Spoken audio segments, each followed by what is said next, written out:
Hi everyone, today I'm going to show you a pattern that we came up with at ToyWiz. We're calling it a bullseye pattern. And to get started, you'll want to take the center row of your loom and turn it around in the opposite direction of the other two. That's because you can make this band extra long without using extensions by going up and down the rows. The band you see sitting below my rainbow loom was made on about 1.5 rows. We're going to use all 3 today because this will be long enough to make a headband.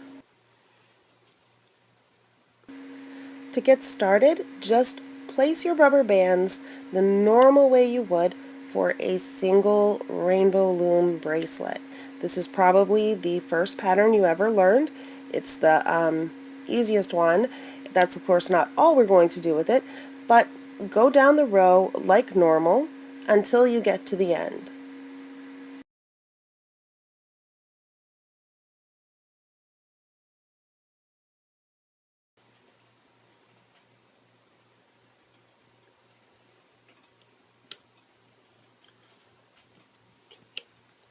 When you reach the end of the first row, just cross over, just go one directly up to that second row, and then continue laying your bands in the opposite direction.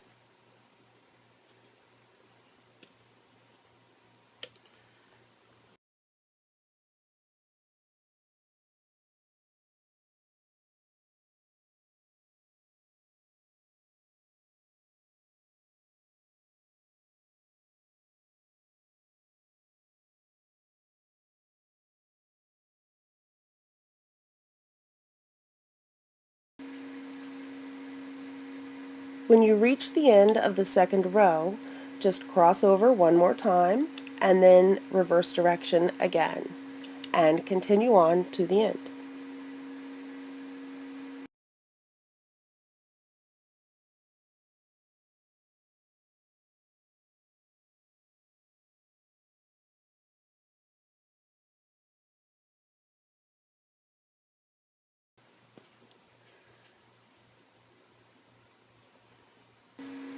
Once all your bands are placed, I like to push mine down to give myself some room to work because we're going to lay another row of rubber bands on top.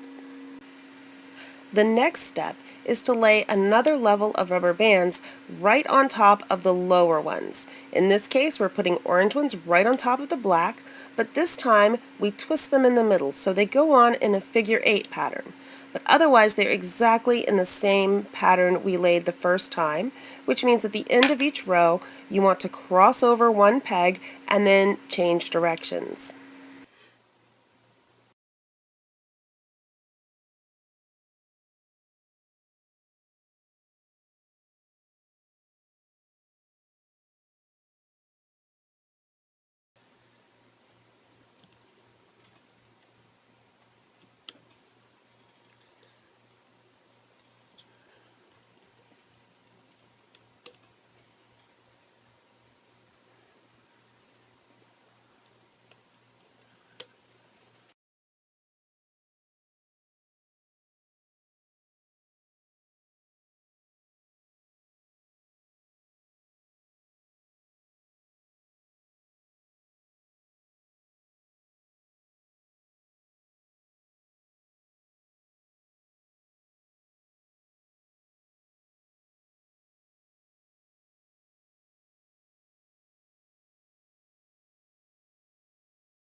Now that all of our rubber bands have been put down, we'll start looping these forward.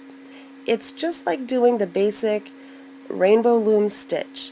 You're pulling just that lowest black rubber band forward through the orange rubber bands that are in a figure-8 on top. So just when you push your hook down into the center, grab that, push everything else back and grab that lowest rubber band and pull it forward. And you're going to do that in the opposite direction of the way you laid the rubber bands down. So just continue forward and go all the way around, following that pattern and remembering here on the corner that you're going to turn that corner the same way. And I'll show you how right here.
Once you've worked your way back to the beginning, all you have to do is pull one more rubber band through and secure it with a C-clip.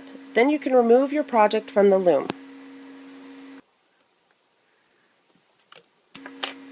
For this tutorial, I used all 3 rows, but you don't have to do that.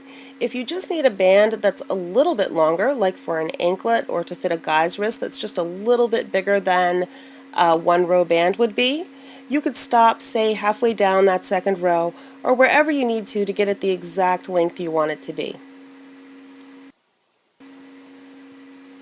This was my first Rainbow Loom tutorial, and I hope you enjoyed it.